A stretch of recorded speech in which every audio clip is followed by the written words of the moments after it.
Referencing using the indirect function. Another function that falls under the umbrella of referencing functions in Excel is the indirect function. If you ever want to return a value based on a text string or refer to data across different worksheets and cells, the indirect function should be your go-to. But before we jump right in, we need to understand the different types of reference styles in Excel. Understanding the different types of reference styles. While understanding the types of references is not the focal point of this lesson, it makes complete sense to have a general awareness of the basic types of referencing that we have in Excel.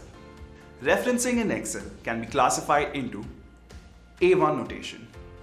The A1 notation for referencing in Excel is the default format adopted by Excel. It is the column name followed by the row number on the worksheet. An example could be C7, which is the reference to the content in the cell C7. R1C1 notation. The R1C1 notation, also known as a relative notation, can also be used to refer to another cell. The R1C1 is displayed using rows and column offset values. Now that we are familiar with references, let's begin with understanding the indirect function. What is the indirect function? The indirect function returns the reference of a string text value. The reference value is immediately evaluated and the contents of the cell are returned. The syntax for the indirect function is this, where reference text is the reference to a cell containing either an A1 type of reference, an R1C1 type of reference, a defined name, or a reference to a cell. Reference type is an optional parameter. If we do not define this parameter, Excel by default assumes this to be an A1 type of reference. If reference type is set to true, Excel interprets it to be the A1 type of referencing. If reference type is set to false, Excel interprets it to be the R1C1 type of referencing. That wraps up the basics of the indirect function. Let's look at an example of how to implement it. Step 1. Create a table containing 3 columns: name, age, and gender. Step 2. Use the indirect function to find out the contents of the cell A7. Why do we receive an error? What's gone wrong? Step 3.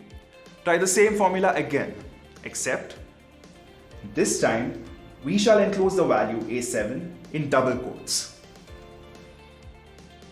There you go. We have the answer. Here, we've used the A1 style of referencing.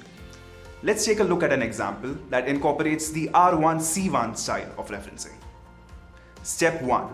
In accordance with the format of the R1C1 referencing, we need to make sure we add the values of the row and column. Assign a reference R1C1 value to all the names in the table. Now that we understand how simple it is to implement the indirect function, let us learn how to create a dependent drop-down list using the indirect function in Excel. Dependent drop-down list using the indirect function. The idea of a dependent drop-down list is based on how the contents of the list dynamically updates based on the dependency. Let us understand this better with a live example. Step 1. Create a table containing 2 rows, country and sales state. Step 2. Create a table that would contain the drop-down list for country and sales states. Create the drop-down list for country by clicking on the Data tab and opening this dialog box by finding the Data Validation button.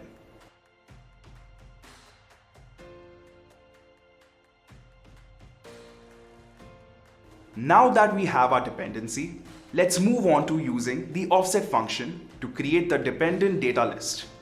Step 3. Remember that the dependent drop-down list will be the list of the states corresponding to the country that we choose. The first step to achieving this is to create defined names for each country. Select the entire range of values and go to the Formulas tab. Find Create From Selection and only select top row in the dialog box that appears. Based on this selection, Excel will auto-create 3 defined names with the names of the country, and each will contain the name of the corresponding states. Step 4. Just as we created the list for the country parameter, we shall create the list for the sales states parameter. Simply select the cell where we intend to create the list.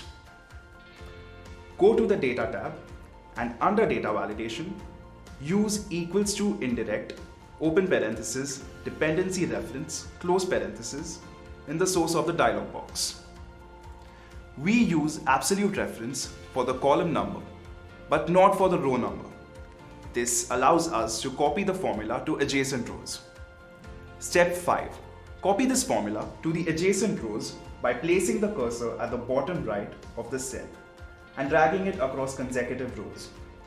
Observe how the drop-down list varies based on dependencies. There you go. That wraps up dependent drop-down lists using the indirect function. In this lesson, we've managed to cover a vast amount of topics.